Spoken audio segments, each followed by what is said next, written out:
Vëllezër të nderuar, ju përshëndes. Do të jemi së bashku si kundër keni parë edhe siklin me të ftuarin e ditës, ku do të flasim për aktualitetin politik, do të fokusohemi në disa ngjarje kryesore të ditëve të fundit, le të themi kështu. Me gazetarin në studio kam kënaqësinë të kem Arbër Hitaj. Përshëndetje dhe faleminderit që jeni sot. Faleminderit.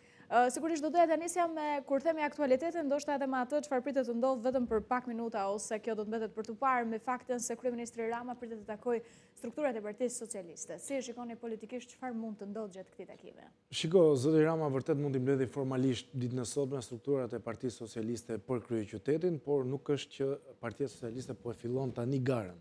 Partia Socialiste ka kohë që është futur në garë, është futur në betejë elektorale, që në momentin që nxori dhe emrin e zonjës Manastërliu, që aty strukturat janë futur në punë. Dhe padyshim duhet theksuar që Partia Socialiste ka një organizim të mirë dhe një organizim pothuajse në çdo rrugë, në çdo rrugicë të kryeqytetit, dhe një mbledhje e tillë është për të motivuar strukturat, ndoshta për të ndarë edhe punët, por unë nuk besoj që kjo është një takim i cili do të thotë ndonjë gjë të madhe krahasuar me takimet e tjera. Që në momentin që ka dalë emri i të majtëve që do garoj për zgjedhjet e ardhshme lokale të pjesshme që do mbahen në datën 9 nëntor, gjithçka në Partinë Socialiste është gati, madje mund të them që ka qenë gati. Kjo është një bonus, një plus që e ka Partia Socialiste, ka patur gjithkohës një strukturë të mirë organizuar në terren, patjetër, nëse i themi gjëra siç janë, ta jep këtë avantazh edhe të qenurit për një kohë të gjatë në pushtet, sepse drejtorët, njerëz që janë vetë në administratë, pra e kanë më të thjesht motivimin, e kanë më të thjesht që të shtysh të punojnë, se në fund ditës një pjesë prej tyre do punojnë edhe për veten. Prandaj është shumë e lehtë për Partinë Socialiste, është shumë herë më komfort në zonën e saj dhe në këto zgjedhje padyshim. Dhe mos harrojmë që në këto zgjedhje testi i madh nuk është zonja Manastërliu vetëm, por do jenë ata që janë njerëzit më të fuqishëm për momentin në Partinë Socialiste, që është zonja Belinda Balluku, që është një makineri elektorale shumë e fortë, e filloi me Dibrën zonja Balluku dikur vite më parë, mori 4 bashki nga 4 që ka në total bashkia e Dibrës, mori rezultat shumë të lartë edhe në zgjedhjet parlamentare, më pas kaloi në Fier dhe dihet historia e Fierit, një rezultat i cili për herë të parë ka qenë gati një rezultat rekord për Partinë Socialiste në Fier. Kështu që është një test jo vetëm për zonjën Manastërliu, jo vetëm për strukturat, por edhe për drejtuesen e re, zonjën Balluku, e cila vjen me një rekord shumë të mirë politik, dhe patjetër që ajo do të dojë të imponohet dhe të ketë një rezultat edhe më të lartë në zgjedhjet e 9 nëntorit. Mendoni se do të jetë, pra kur flisni për zonjën Balluku si drejtuese edhe e fushatës, mendoni se do të jetë po aq e fortë edhe në Tiranë ashtu siç ka qenë në Fier? Shiko, ka një specifik ndryshe Tirana. Pra nëse ndalemi te specifikat që ka Tirana krahasuar me Fierin ose me Dibrën, është zona, bashkia më e madhe e vendit. Është gati 1/3 e popullatës jeton këtu. Ka një numër të ndryshëm me faktor lokal. Pra Tirana është edhe e kryeqytetit, është edhe Tiranës, por është edhe Shqipërisë. Ndërkohë që qarku i Fierit pra Fieri është më homogjen. Në histori është edhe disi është më homogjen. Tirana është shumë heterogjene. Pra ka komunitetet nga të gjitha shtresat, ka komunitetet të jugut, ka komunitetet veriut, Shqipëria mesme. Pra është një ylber me njerëz të cilët është pak e vështirë që të punosh me të gjithë. Megjithatë, zonja Balluku dita organizoi, dikur ka qenë edhe drejtoresha komunikimit në Bashkinë Tiranë kur ka qenë zoti Rama. Pra ditë organizoi fushata, nuk di ta them do dali me sukses apo jo, sepse atë do ta përcaktoj gara. Por Tirana ka specifika të ndryshme. Dhe Tirana ka dhe një gjë që duhet ta themi, është një sfidë për partitë politike, sepse ka numrin më të madh të elektoratit gri në rang republike. Pra pjesa më e madhe e elektoratit gri është në Tiranë. Pra kush është elektorati gri? Janë njerëz të pakënaqur si me të majtën, si me të djathtën. Janë njerëz që vështirëson zgjedhjen. Është më e vështirë për partitë politike. Prandaj do një qasje për të gjitha partitë, sidomos partitë tradicionale. Prandaj do një qasje më qytetare Tirana, mendoj unë, do ta them me këtë, do një qasje më qytetare, më të butë, sidomos në zgjedhjet lokale, sepse janë njerëz, po ta marrësh edhe me shtresa niveli ekonomik, janë njerëz që një pjesë nuk ja kanë shumë nevojën shtetit.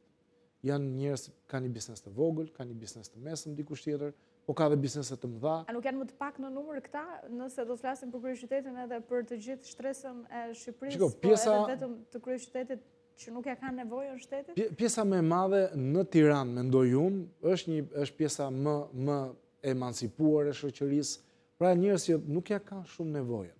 janë njerëz që nuk duan të dinë shumë për politikë, mendoj unë, sidomos pjesa e Unazës së vogël.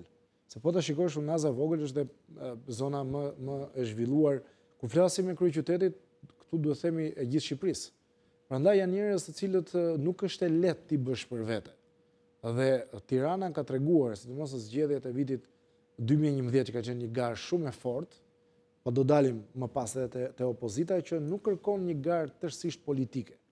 Do një garë edhe qytetare, do një garë alternativash, pra nuk do shumë politik të rëndë siç ne e kemi në zgjedhjet parlamentare dhe që e kemi parë. Dhe kjo e bën që të jetë një fushat, mendoj unë, Tirana, më e qetë. Fakti që Zoja Manasterliu e bën akoma dhe më të qetë si fushat për Partinë Socialiste, presim dhe kandidatin nga e djatha, por specifikat unë mendoj kështu i ka Tirana. Po vetë Veliaj sa do ta dëmtoj Partinë Socialiste në këto zgjedhje? Unë nuk besoj që zoti Veliaj do ta dëmtoj. Duke marrë këtu parasysh ndoshta edhe zhvillimet më të fundit, takimimin e tij. Po, procesi ligjor i zotit Veliaj është një drejtë e tij, që duhet ta bënte në çfarëdo situate dhe është një drejtë e tij. Politikisht unë nuk besoj që zoti Veliaj ka më akses të madh. Mund të ketë të mbështetësit e tij një lloj zhgënjimi, pak kënaqësie, por gjithsesi këto janë gjëra që ndodhin në politikë. Dhe unë kam përshtypjen zoti Rama, Partia Socialiste do di të ingranoj dhe këto elemente të cilët mund të jenë të pakënaqur, pavarësisht se në optikën time ata e din, ose unë mendoj që tashmë dihet, nuk është që, se kjo është një test që qarkullon nga opozita, zoti Rama nuk është se ishte ai që arrestoi zotin Veliaj. Se kjo është absurde të mendosh një gjë të tillë. Pra, zoti Veliaj nëse është në atë situatë që është një situatë e krijuar nga drejtësia, nuk është se u krijua nga zoti Rama apo nga zoti Berisha apo doniu. Pra është një situatë që vjen nga jashtë politikës, nuk është një situatë që lidhet me politikën. Dhe jo, unë do doja e kisha më shumë në aspektin si figurë politike. Jo, po janë të lidhura gjërat. Pra janë të lidhura. Nëse do kishte një dëmtim nga ana e zotit Veliaj, do ishte sepse ishte një lloj hakmarrje, po themi, që do t'ia bënte Partia Socialiste dhe zoti Rama. Por në optikën time, zoti Veliaj ndodhet në qeli jo për faj ose për shkak të konjunkturave politike, por ndodhet atje për shkak të problemeve me drejtësinë. Dhe automatikisht... Kur i referohemi figurës së tij, i referohemi si një figurë që në Tiranë ka pasur një ndikim të madh, po jo vetëm, edhe si figurë politike. Zoti Veliaj për hir të së vërtetës, unë kam thënë edhe herë të tjera, për hir të së vërtetës, zoti Veliaj ka punuar shumë për Tiranë. Dhe një njeri që punon, patjetër që mund të ketë, ndoshta edhe ai që do duhet të vi. Mund të ketë bërë dhe gabime, nuk e diskutoj, por për mua pas zotit Rama, zoti Veliaj ka qenë kryetari më i miri që ka patur Bashkia e Tiranës pas zotit Rama. Kujtojmë për gjithë ata që nuk e din, ka qenë Albert Brojka dikur i Partisë Demokratike deri në vitet 2000, kryetari i bashkisë dhe ka qenë kryetari i bashkie i dobët. Statistikat janë atje. Ndërkohë në vitet 2000 e mori zoti Rama dhe pati një ndryshim gati rrënjësor. E njëjta gjë me zotin Basha, ku fitoi zoti Basha 2011-ën dhe 4 vite kanë qenë 4 vite gati një qetësi e madhe në kryeqytet, nuk bëshin edhe kishte mangësi edhe në punët e përditshme. Ndërsa ardhja e zotit Veliaj i dha një tjetër impuls, i dha një tjetër hov kryeqytetit dhe unë besoj që pas zotit Rama ka qenë kryetari i bashkisë më i mirë që ka patur Tirana, patjetër që ka patur edhe gabime, kjo nuk diskutohet, por ne mund të themi fakti që ai ka probleme me drejtsinë gati në 10 vite që ka qenë në kryet bashkisë, nuk ka patur asnjë gjë të mirë Tirana. Qyteti ka ndryshuar dhe ne vëmë re për ditë me të huajt. Pra është bërë hotspot Tirana për turizmin. Dhe patjetër që bashkia ndikon, e ndihmuar edhe nga ekzekutivi, pra është një amalgam, është një ndërthurje e të dyjave. Ndërkohë nëse i rikthehemi asaj që ju përmendët, por që thatë më vonë gjatë bisedës do të referoheshim edhe opozitës në një kujtojmë këtu për publikun, një palëzjedhje vendore, vetë opozita nuk mori pjesë.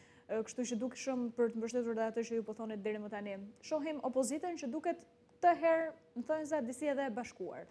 Shiko, gjë më e keqe që i ka bërë vetës opozita, përveç se djegjes së mandateve të deputetëve, ka qenë dhe mosmarrja pjesë në zgjedhjet lokale që u bën vitin 2019, zgjedhjet vendore. Ka qenë një katastrofë politike, sepse i dha Partisë Socialiste mundësinë të forcojnë ato bashki që nuk i ka patur asnjëherë. Mjafton të përmend Lezhën, që është qendërqarku, ka qenë një bashki e dominuar nga e djatha. Dhe ju la Partisë Socialiste dhe që nga një moment ata e kanë humbur edhe me zgjedhje. Pra Pjerin Ndreu ka fituar rregullisht përballë kandidatëve të së djathtë sa herë ka patur zgjedhje në zgjedhjet e fundit. Ka humbur Shkodrën. Fal atyre episodeve që ndodhen në 2019-ën, pati një efekt zinxhir, humbi Shkodra, pra nuk ishte ndodhur ndonjëherë. Nuk mbahet më. S'ka qenë asnjëherë e majtë. Në përjashtim të zotit Besi dhe zgjedhjet e pjesshme, por edhe atje pati një problem sepse kandidati i Partisë Socialiste në atë kohë kishte probleme me dekriminalizimin. Dhe u bën zgjedhjet e pjesshme etj. Pra pati një problem tjetër në atë kohë. Dhe unë besoj që këtë gabim kaq të madh politik opozita nuk do ta bëjë. Fatkeqësisht e them këtë, fatkeqësisht nuk besoj që ata janë të bashkuar, sepse dje kam dëgjuar me shumë vëmendje kreun e Shqipëria bëhet, zotin Adriatik Lapaj, i cili tha opozita, Partia Demokratike më konkretisht, po e bën sa për teatr këtë raundin e negociatave. Vetë kam qenë në një televizion tjetër kombëtar, në një panel, dhe aty pati përplasje mes përfaqësuesve të Partisë Mundësia të zotit Sheaj me përfaqësuesit e Partisë Demokratike. Dhe partitë aleate të Partisë Demokratike kanë kërkuar tekstualisht që të jetë një kandidat përtej Partisë Demokratike. Pa të jetë një kandidat i cili i flet shumë asaj që unë thash pak më herët, elektorati i gri që është një element shumë i rëndësishëm në këto zgjedhje. Ndërkohë, Partia Demokratike po insiston të paktën deri tani në një kandidat i cili të jetë me kostum politik. Dhe unë mendoj që ka dhe një plan B, partit aleate të PD-s, të cilat mund të shkojnë në këto zgjedhje dhe me kandidatin e tyre që mund të jetë një kandidat alternativ nëse Partia Demokratike nuk do plotësoj kriteret e tyre. Por unë, Greta, duhet të jemi sinqert, unë shikoj një lloj hile tek Partia Demokratike dhe kush hilja që unë shikoj. Nuk ka shumë interes Partia Demokratike të fusi një kandidat i cili nuk vjen nga radhët e saj. Për shembull, zoti Ermal Hasime, që është një emër që është po qarkullon shumë këto kohë. Flasim pastaj zonën e Dira Çepani, një emër shumë i mirë gjithashtu dhe Florian Haçkaj. Pra janë tre emra që kanë dalë deri tani. Janë emra njëri më i mirë se tjetri. Pra janë vërtet emra që opozitës do të jenë që qarkullojnë, por janë dhe 7 të tjerë. Pra janë 3 nga 10. Dhe unë besoj që opozita nuk do shkojë tek këta emra sepse imagjinoni ju sikur një prej tyre të dilte fitues në zgjedhjet e pjesshme të 9 nëntorit. Marrim zotin Hasime, që është një figurë publike që përballon debate, ka një artikulim shumë të mirë. Dikur ka qenë këshilltari i zotit Berisha për ata që nuk e din, ka qenë këshilltari i tij kur ka qenë kryeministër në vitet 2005-2007 dhe më pas hapi një universitet privat ndër më të mirët. Pra është një pedagog shumë i mirë. Pak më vonë tek profilet e kandidatëve, do doja të shndroni pak tek opozita lidhur edhe me faktin se nëse i rikthehemi shkarkimit të Erion Veliaj, ishin votat e antarëve të Këshillit Bashkiak Demokrat, të cilët do ta shkarkonin. Pra pa votat e tyre nuk mund të shkarkohen. Ndërkohë, pas dekretit të presidentit lidhur edhe me zgjedhjet e pjesshme të 9 nëntorit, opozita shprehet se i quan ato fars. Si e shikoni ju këtë paralelizëm? Shiko, unë realisht nuk e kuptoj një forcë politike si opozita, ose që është Partia Demokratike në rastin konkret, por mund të ishte Partia Socialiste ose parti tjetër, qëllimi kryesor është betejë elektorale. Pra një parti qëllimin e saj e ka të marrë pjesë në zgjedhje dhe të fitojë zgjedhjet. Tani unë nuk kuptoj, janë të kënaqur apo nuk janë të kënaqur çiku zoti Veliaj. Është një dualitet që shikoj të gjithë eksponentët e PD-s, madje ka një lloj fatalizmi që zgjedhjet janë të blera, janë të shitura. Po si mund të thuash para një betejë politike që zgjedhjet janë të humbura? Ti duhet futesh në garë, do luftosh dhëm për dhëm, do luftosh deri në votën e fundit, por pa fatalitet. Mos ndoshta sepse vetë opozita nuk është gati, nuk është e përgatitur për këto zgjedhje? Pra përgjegjësia e tyre është, e kanë ditur që në momentin që zoti Veliaj u arrestua në shkurt të këtij viti, pra e kanë ditur që do kishte zgjedhje të pjesshme në Tiranë. Nuk do shtyje dot në pafundësi me zotin Veliaj në qeli. Pra ta e kanë ditur, nuk është një surprizë. Dhe përveç asaj mos harroni edhe një gjë, përveç Tiranës, opozita nuk kanë nxjerrë. Ishim edhe përpara zgjedhjeve qendrore, ose? Jo, po ka një gjë, përveç Tiranës opozita nuk po nxjerrë emrat e 5 bashkive të tjera, që dinte që do kishte zgjedhje se s'bën. Sepse iku kryetari Bashkisë Tepelen, Tërmet Peçi u bë deputet. Iku Ervin Demo nga Berati u bë deputet. Iku Agron Malaj nga Mati, kryetar bashkie, u bë deputet. E kanë ditur. E vetmi arisi, ose që nuk e kanë ditur deri para një muaji gjysmë, është zoti Ermal Dredha që dha dorëheqjen nga Bashkia e Vlorës dhe zoti Hasalla që iku nga Bashkia e Cerrikut. Pra këto mund të kenë qenë surpriza që nuk e kanë ditur, por këto 3 bashki të tjera i kanë ditur. Dhe mos harroni që nëse i mbledhim, gati është dhe mund të shkojë edhe të 2 të 3 e popullsisë të Shqipërisë. Berati, Tirana janë qendër qarku. janë bashki shumë të rëndësishme sepse dominojnë komplet qarkun, edhe Vlora gjithashtu. Pra janë shumë të rëndësishme si bashki. Nuk mund të thuash që prit se do mendoj këtë do zgjedh kandidat.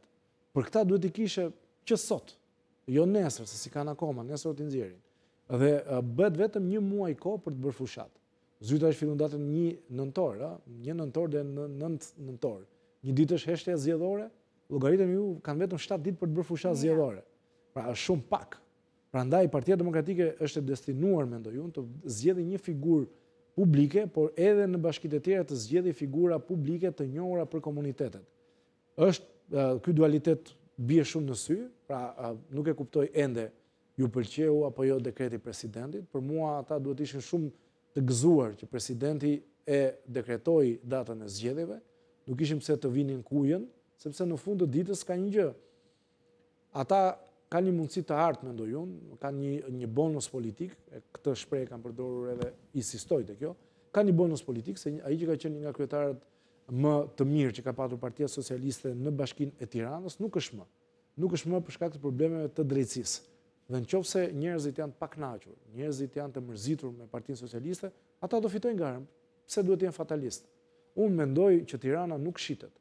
Tirana ka një pjesë shumë të shëndosh të shoqërisë, e kanë dhe zonat e tjera, nuk e diskutoj fare, por ka një pjesë qytetare, siç e thash, janë njerëz që nuk janë të lidhur me interesat e përditshme të pushtetit. Janë njerëz që punojnë në privat, nuk kanë fare asnjë interes të bashkia. Ndërsa bashkitë e vogla ndoshta kanë interesin më të madh, sepse shteti është punëdhënësi më i madh në disa bashki. Ndërsa në kryeqytet pjesa më e madhe nuk duan t'ia dinë. Prandaj është një moment i artë për opozitën, dhe e dyta do ketë mundësi, ka janë vetëm 6 bashki. Do ketë mundësi të instalojë të gjithë ushtrinë e saj politike në këto zona, pra në Vlorë, në Berat, Tepelen, Mat, Cerrik, Tiranë, dhe të monitorojnë procesin. Pra e kanë shumë të lehtë të kapin nëse ka shkelje, e kanë shumë të thjeshtë të kapin shitblerjen e votës, sepse shitblerja e votës nuk është se është në një skemë e cila është si shërbime sekrete, pra shumë e fshehtë. Shitblerja e votës nëse do ndodhi, do ishte shumë e thjeshtë. Shkon atje, kërkon, më the tash, i ofron diçka, pra shumë e thjeshtë për t'u kapur. Teknologjia sot i jep të gjitha mundësitë dhe prandaj është një situatë që për opozitën, nëse shfrytëzohet mirë, mund t'i japi të drejtë fund të ditës. Do të ketë një luftë të ashpër? Nuk e besoj. Unë shpresoj shumë që nëse del një emër nga këta që është folur nga opozita, siç është zoti Asimja, që unë e njoh personalisht, i njoh dhe 2 kandidatët e tjerë, dhe zotin Haçkaj dhe zonjën Çepani, janë figura që për hir të së vërtetës do ta bëjnë të mendonte shumë një votues ditën e zgjedhjeve përballë Manastiliut, këto 3 emra? Po, një nga këta janë emra shumë të mirë, janë shumë cilësor, janë secili të suksesshëm në jetën e tyre, janë secili të pa lidhur me të kaluarën politike të asnjë partie, përveç zotit Hasimja, si e thash, që ka qenë këshilltar i zotit Berisha, po nuk ka asnjë karrierë tjetër politike. Dhe aty nuk është se ka qenë antar i PD-s ose ka qenë deputet. Pra është një figurë totalisht e pastër, është një figurë shumë elokuente që njeh mirë qytetin, ka marrë pjesë dikur kur ka qenë zoti Bojaxhi, ka kandiduar për zgjedhjet lokale si kandidat i pavarur. Pra ka një historik politik për Tiranën, e njeh deri diku, dhe është një kandidaturë shumë e mirë, por unë kam frikë që Partia Demokratike nuk i do këta emra. E pra, vetë për të betur ndoshta edhe tek këta, sepse çfarë po përmendim deri tani nuk janë emra zyrtarë dhe vetë nuk janë zyrtarë, kryetari i Partisë Demokratike por Berisha ka një gjë, zotin Ermal Asimja, duhet ta themi të vërtetën, është një propozim që ka ardhur nga partitë aleate. Po, edhe nëse i kthejmë figurave politike, do të ishte më mirë një kandidate grua për opozitën përballë Manastiliut? Nuk do ishte keq të shikonim një betejë zonjash. Do ishte hera e parë, përse jo. Por përveç asaj do të ndalem te parimi. Pra, parimi kush është? Unë mendoj që Partia Demokratike në këto zgjedhje duhet të fusë një kandidat i cili të jetë jo politik. Pse e them unë këtë që duhet të jetë një kandidat politik? E filluar mënyrë që të fitojnë zgjedhjet është duke marrë votën e elektoratit gri. Sepse po të futesh në zgjedhje, vetëm duke kërkuar votën e militantit tënd, ti nuk e fiton dot zgjedhjen. Aq më tepër që ke një parti e cila ka struktura shumë të dobta në terren. Pra Partia Demokratike strukturat i ka të çatrafiluara, nëse themi, dhe ka disa zona ku strukturat nuk ekzistojnë pothuajse fare. Prandaj atë që dominancë që mund të bëjë, atë diferencë nuk e bën dot si parti, por me PS-n, e cila është një strukturë shumë e fortë, e tham në pjesën e parë të analizës. Por diferencën do ta bëj me kandidatin, sepse mund të jetë një kandidat I cili di të flasi dhe për veshët e atij që nuk është në Partinë Demokratike, I flet elektoratit gri. Dhe zona ku ne jemi këtu, zona e Bllokut, që është një nga zonat me numrin shumë të lartë të votuesve në një sit e bashkisë, janë diku te 65.000 votues. Pra është po ta marrë sa Berati, sa Vlora ndoshta të dyja bashkë. Vetëm një njësi. Dhe ka 11 njësi Tirana, më është sa e rëndësishme është që ti të kesh kandidat të cilët nuk këndojnë për veshët e militantëve politik, por I flasin një shtrese më të gjerë. Sepse unë mendoj që ai që duhet të jetë kandidati I opozitës, I ka votat e demokratëve. Por ai do synoj votat e atyre që nuk janë demokratë. Dhe nëse ju fusni një emër radikal, Partia Demokratike do ketë një emër radikal në këto zgjedhje, ai është një emër që të mërzit, ka të njëjtin repertor që ka BT-ja, është e vjedhur, është e shitur, por qytetarët duan një gjë ndryshe. Dhe zgjedhjet lokale kanë një specifik tjetër nga zgjedhjet parlamentare, sepse nuk kanë të bëjnë shumë me qeverisjen qendrore. Kanë të bëjnë me pastrimin, kanë të bëjnë me gjelbërimin, kanë të bëjnë me taksat e biznesit të vogël, kanë të bëjnë me shkollat, pra nuk është specifika që ndikon direkt te jeta e qytetarëve. E shikoni një opsion bashkimin e opozitës për këto zgjedhje, ndoshta është ja, do dal aty. Pra unë besoj që opozita duhet të dali me një kandidat jo politik. Por çfarë vëre unë? Nëse del me një kandidat politik, do të ketë aftësinë ky kandidat politik të bindë qytetarët? Unë e shikoj të pamundur. Unë realisht, nëse do dali një kandidat I cili është me kostumin politik, unë e shikoj të pamundur, sepse me këto struktura kaq të dobta dhe me këtë retorik kaq të vjetër që ka Partia Demokratike, është e pamundur bindja e elektoratit gri. Dhe më shqetëson një gjë. Në përgjithësi ka patur një traditë Bashkia Tiranë. Edhe kush ka qenë tradita? Ai që zgjidhej kryetar bashkie, gjithmonë hidhte kapelen ose hidhte dorezën për të qenë kryetari I ardhshëm I partisë. Ose një parti, Zoti Basha, kur ishte në Bashkinë Tiranë, nga Bashkia, vajti u bë kryetar I PD-s. Zoti Rama nga Bashkia u bë kryetari I PS-s. Zoti Veliaj kishte aspirat, po situata me drejtsinë. Pra është një lloj tradite. Unë besoj që Partia Demokratike duke mos dashur, dhe këtu shikoj një lloj hile që I ka aleatëve, duke mos dashur të farktoj një lider të ardhmes, sepse llogaritën ju një kryetar ose një kandidat I opozitës, I cili fiton zgjedhjet e bashkisë ose I humbet me rezultat 5.000 vota, pra merr 200.000 vota. Pra është automatikisht njeriu numër 2 më I votuar në PD. Pra I lindet drejta natyrore që nesër të thotë unë dua të marr kryesimin e partisë.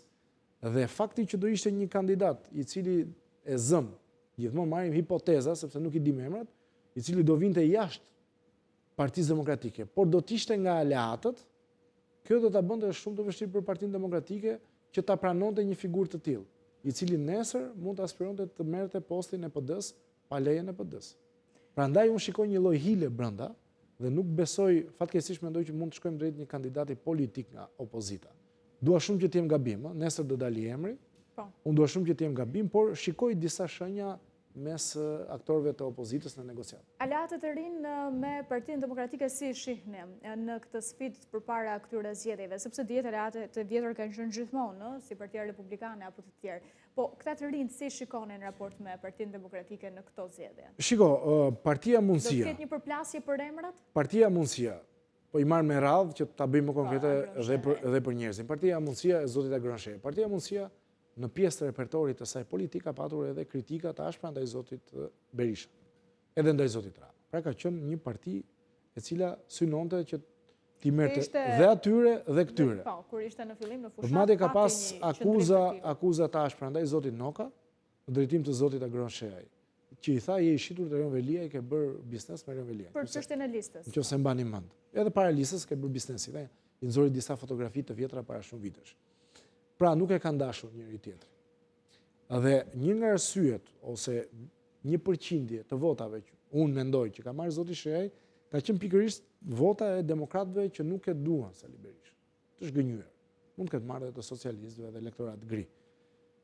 Fuzioni tani, para 2 muajsh, ti e ke sharë, e kritikuar, dhe ky fuzion tani e çorienton në elektoratin.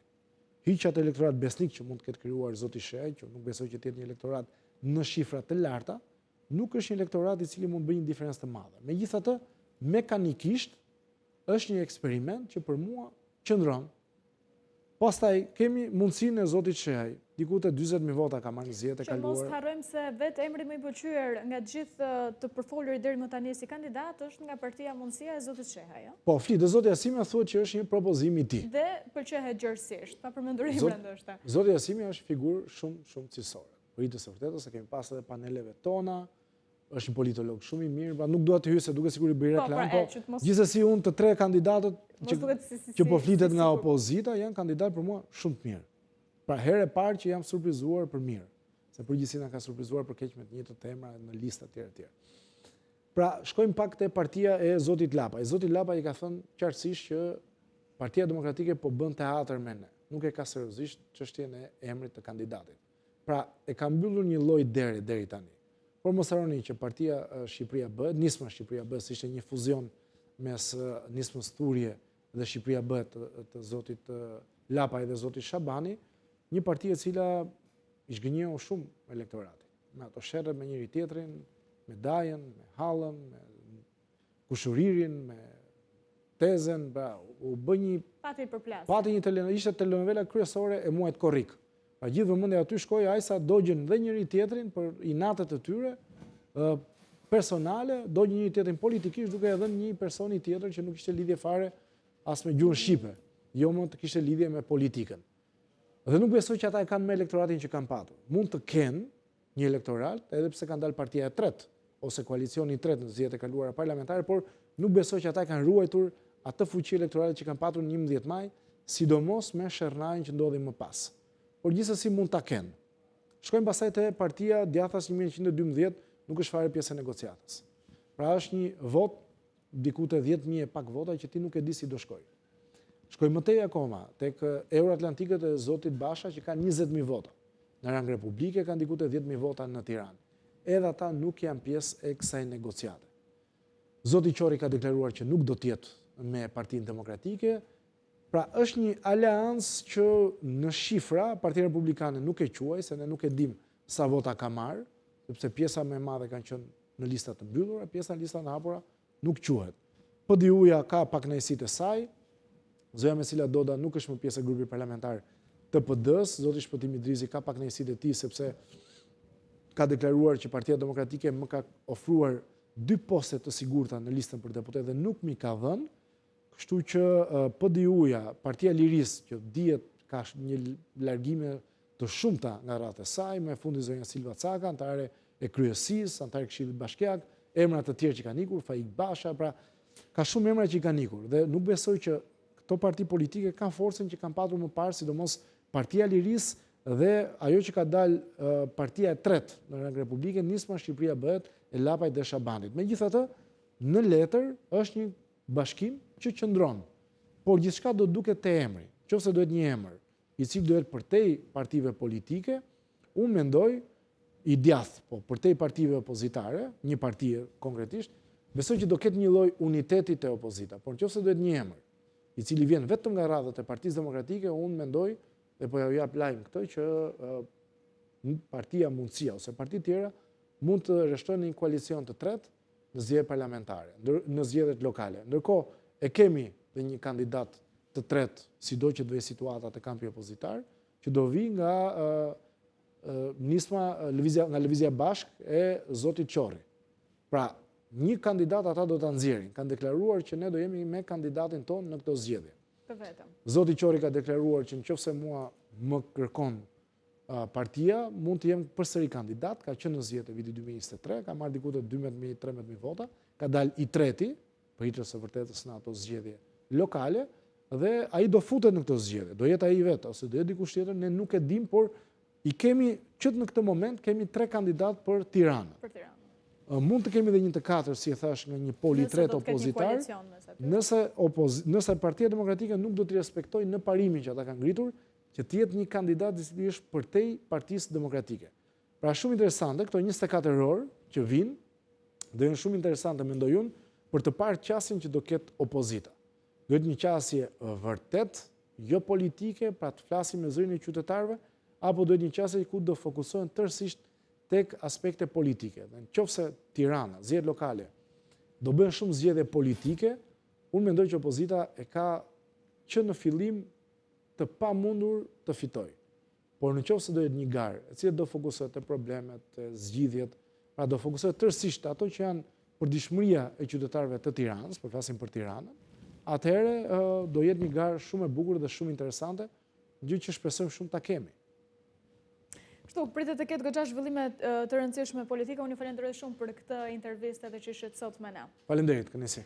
Shikues të nderuar, ne do të shkojmë në pak çaste publicitet teksa ju ftoj të qëndroni në ekranin e RTSH 24 për zhvillimet më të fundit.